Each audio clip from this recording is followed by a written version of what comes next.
Hey guys. Hey everybody, welcome to week 5.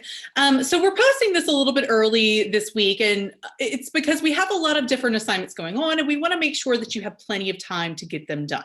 So before we get into conclusion and peer review, I want to go over just a few little housekeeping things. So the first thing is, now that we're getting into writing the essay, right? We had a few weeks where we're brainstorming and stuff, and so we really only had one assignment on Monday that was due.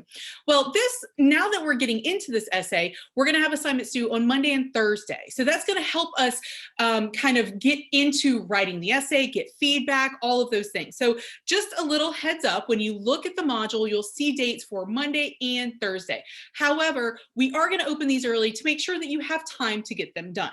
So do not worry about that. We have thought about how much time each assignment needs. So everything that we do is in a very manageable window. So just a little heads up on that. Check those due dates because now we have 2 a week instead of 1.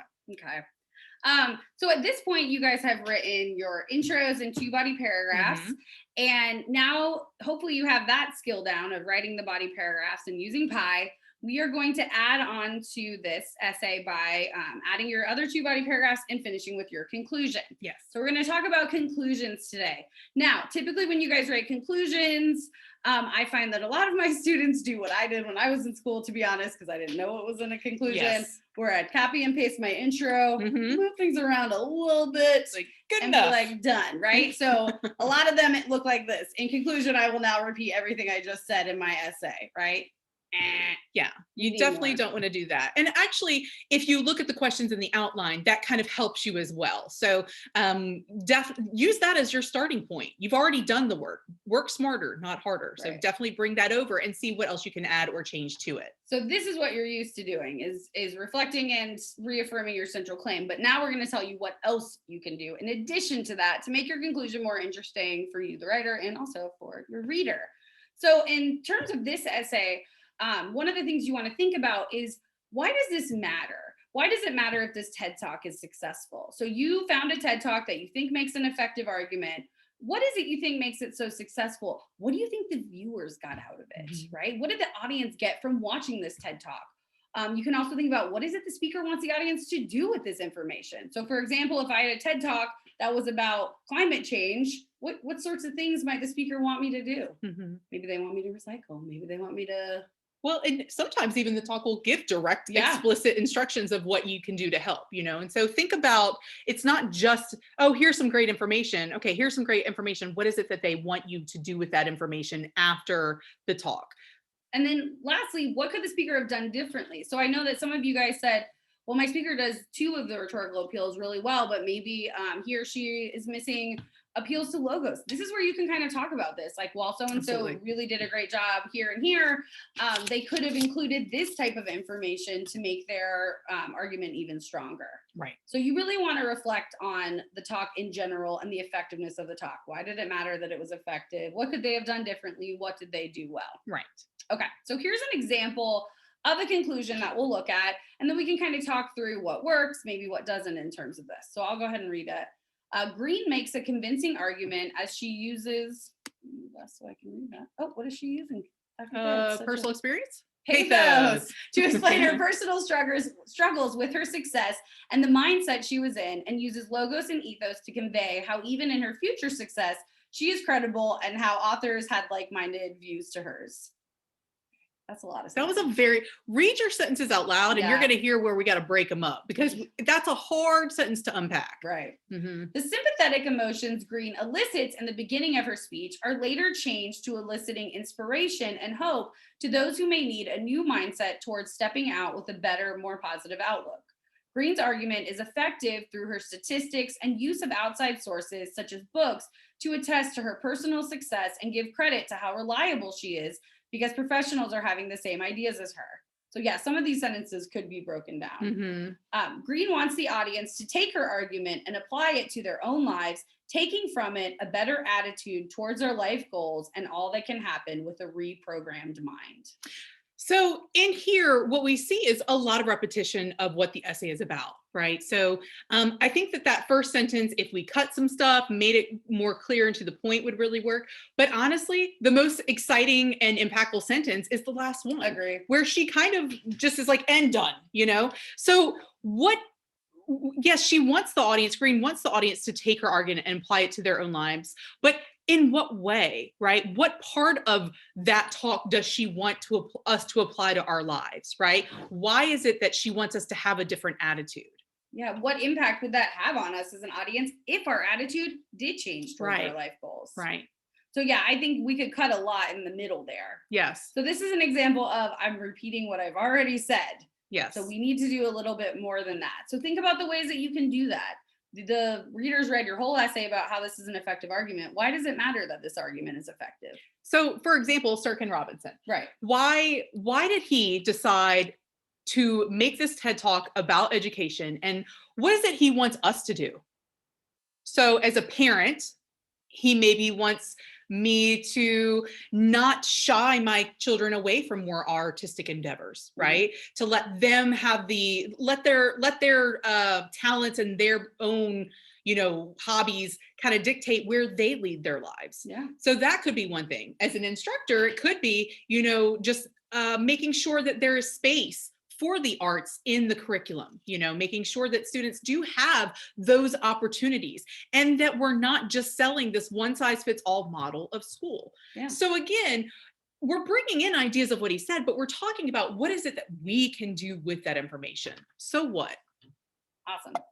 So awesome. That's what I have to say about it. Agree. Okay. So this is where we're going to talk about what's coming up next. Yes. And we have this chart, and we also are going to show you guys on Canvas. So I'm going to let Dr. Thayer kind of talk through what's coming up. And as she's talking through it, I'm going to go on Canvas and show you guys the assignments. Yes. So first, take a picture of the screen. So that way you have that chart and it's on your phone or wherever it can be. That way you can go back and look at it. Okay. So what you're going to notice first is that we have an assignment due on Thursday, and that is your full draft for peer review. So that's 6 total paragraphs and 1,000 words minimum. So here's the deal. You have your intro and your 2-body paragraphs. You're just adding 3 paragraphs. So for those of you who are like, well, how am I going to do this? Here's my advice to you. On Tuesday, add 2-body paragraphs. On Wednesday, add your conclusion and done. Or if you're super busy, Tuesday 1 paragraph, Wednesday 1 paragraph, Thursday 1 paragraph. Like I said, yes, you do have 2 due dates, but we're not asking you to do more than a paragraph a day, which that's doable. Let's be honest, especially if you're working from your outline. So on Thursday, the 4th, is when you are going to submit your draft to Canvas under assignment 1. As you're adding to it, though, make sure that you are looking at your feedback from your intro and 2-body paragraphs assignment, because Dr. Thayer and I are going to give feedback for that. So that's due on Monday. By Thursday, we'll have all that feedback put in for you guys to take a look at. So make sure you're reviewing that, then add your body paragraphs and your conclusion. Yes. So absolutely. That's due on Thursday. What's after that, Dr. Thayer? Okay. So you've submitted your full draft to this assignment 1, rhetorical analysis peer review draft. After that, what you are going to do is, well, actually on Friday, what we will do after everybody submitted their drafts, we are going to partner you with one other person in the class to do a peer review. And so what we're going to do is create a discussion board where you're grouped with your partner. Okay. So what you'll do, you already have your draft on Canvas, right? So it's already there. You will go on, see who your partner is. You will download their essay, read it, and give feedback to the partner's essay using the peer review worksheet. So you are going to fill out this worksheet and submit it, basically reply to the writer's draft with it. So say we're partners. Sure. Ms. Fletcher posts her draft. I post my draft. I'm going to open her draft, save it to my computer. I'm going to open the worksheet, save it to my computer. I'm going to read her essay, and I'm going to give her feedback on that worksheet. I'm going to save that worksheet, and then I'm going to upload it back to the discussion board. Hey, Lauren, this was a great essay. Here's my feedback. Hope it helps. Bye. That's so friendly. I'm very friendly. So here are some questions that you're going to look at, right? You're going to look at the opening. Do they have a summary? What's their central claim? Does each point address the reasons why the argument is effective? Look at their illustrations, look at their explanations, and also look at their conclusions. So you're going to answer these questions. So I might say, hey, Dr. Thayer, or hey, Kelly, since we're first yeah. Hey, Kelly, your conclusion does a good job of summarizing the TED Talk. However, it doesn't really do what Dr. Thayer and Ms. Fletcher said it needs to do in terms of explaining why it matters and all of that. So I maybe say, well, have you thought about including blankety blank? And I can give her feedback along those lines. So that's a second assignment. Now, note that if you don't turn in your assignment on Thursday, to us, you will not be put in a group because you do not have anything to peer review with your partners. So that eliminates the problem of I only have my draft, my partner doesn't, right? That's the big worry about group stuff and peer review, especially in online. That draft submitted on Canvas beforehand is the ticket to play. Yep. You don't turn it in, you don't get in a group. So for my students in here that are really anxious about this, just know that you are put with somebody else that has already done the work. Yep. We got you. Okay. So that will be open on Friday. And then you guys will have until Sunday to give that feedback. So again, that's just reading an essay, giving some feedback, and uploading your worksheet for your partner to see. Okay. The last thing is just a reflection. This is just a quick, tiny little reflection where we can hear about your experience, right? Usually this is something we like to do in class because we want to make sure all of our assignments help you, right? If they don't help, or if you have suggestions, I know I definitely take the feedback. Miss Fletcher doesn't. She's horrible. She's super mean. I'm kidding. So mean. No, we definitely apply that feedback to make it better. Otherwise, what's the point of it? So based on your partner's feedback, what changes are you going to make to your draft? What was their most helpful advice? What are your next steps as you move forward with writing your rhetorical analysis? And what feedback did you provide to your partner? What was the most helpful advice you provided?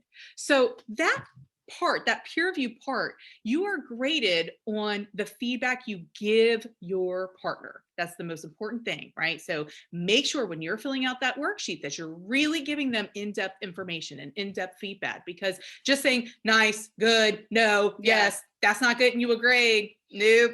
No. So you make sure that you are giving specific feedback. That's going to help a lot. And a lot of times students think, well, how can I give feedback? I'm not an expert.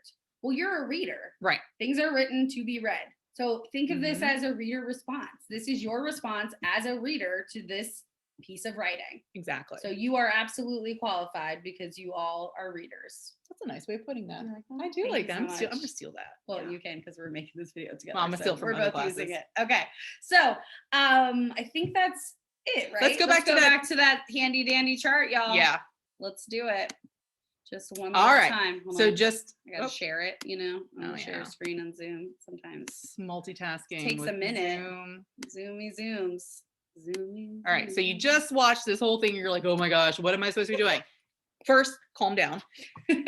Thursday, the 4th, is when you are going to complete your draft. It is due your intro, 4 body paragraphs, and conclusion for a minimum of 1,000 words, right? So again, you can do 1 paragraph a day. It'll get you there. You can do 2 and 1. It doesn't matter, right? It just make it manageable for you in your life. Use your outline. Yes, this should not be, you should not have to do too much if you did a good job on the outline. Okay, so on the 5th, that is when the peer review group discussion boards will be created. So you'll see that in the discussion board assignment, okay? And then you're gonna give feedback, you're going to make sure you're using that worksheet.